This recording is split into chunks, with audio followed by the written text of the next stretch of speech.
sampai terjadi pada. Jadi kalau pengalaman saya dengan kebetulan tahun-tahun ini banyak sekali kasus-kasus relasi anak dengan orang tua dan masalah gadget ini menjadi salah satu faktor yang membuat relasinya itu semakin menjauh, ya. Jadi kadang-kadang kalau saya dengar dari anak-anak remaja, terutama remaja ya SMP SMA, kenapa sih kok lebih memilih gadget, nggak mau ngobrol sama orang tua, tutup pintu, orang tua ngedeketin nggak mau, karena seringkali gadget itu sudah menggantikan fungsi keluarga. Dia nyari nyaman ke gadget, gitu ya. Kenapa nyari nyaman ke gadget? Posting sesuatu di like, sementara sama ibunya kalau ngobrol salah aja terus, gitu ya. Jadi kenyamanan itu tidak dia dapatkan dari relasi keluarga, tetapi dari gadget, ya. Pengambilan keputusan penting, ya. Jadi kadang-kadang anak-anak zaman sekarang tuh kalau nyari keputusan penting, dia bikin survei di IG, ya. Aku melanjutin ke SMA mana ya, gitu ya. Lebih nyaman bertanya ke situ dibanding ngobrol diskusi dengan orang lain. Lalu kemudian yang jelas penghargaan, gitu ya. Banyak sekali penghargaan yang bisa mereka dapatkan dari gadget, khususnya sosial media, dibanding dari keluarga. Itu yang harus kita lakukan. Nah, waktunya sudah berapa, Mas Ben?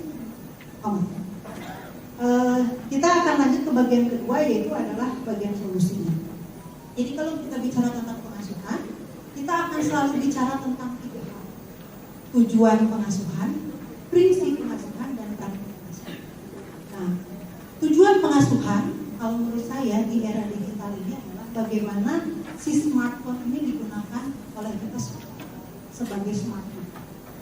Jadi jangan phone-nya smart, kitanya smart, gitu ya. Jadi jangan intinya apa? Intinya adalah kita yang punya kendali terhadap smartphone. Ibu yang punya kendali terhadap smartphone, anak kita yang punya kendali terhadap smartphone. Gitu.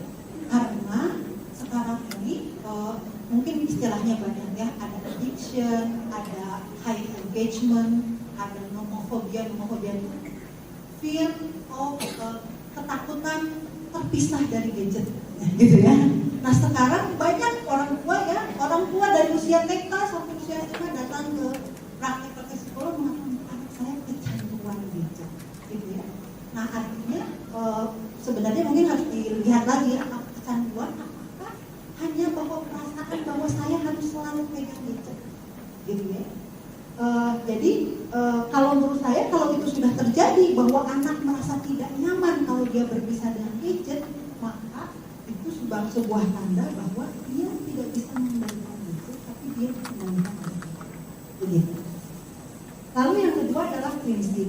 Nah, dari berbagai macam literatur kemudian dan parenting bisa dikerucutkan prinsipnya hanya 3 ABC: otonomi, batasan dan arahan, dan cinta. Itu nanti kita akan bahas. Dan yang ketiga adalah prakteknya, mempraktekkan prinsip ini ke dalam kehidupan.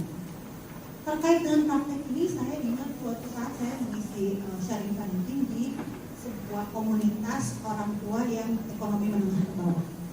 Pada saat itu ada seorang bapak dan pasangan menggendong bayi dan bawa anak 3 tahun, lalu dia berkata, "Bu, saya tuh pengen banget jadi orang tua.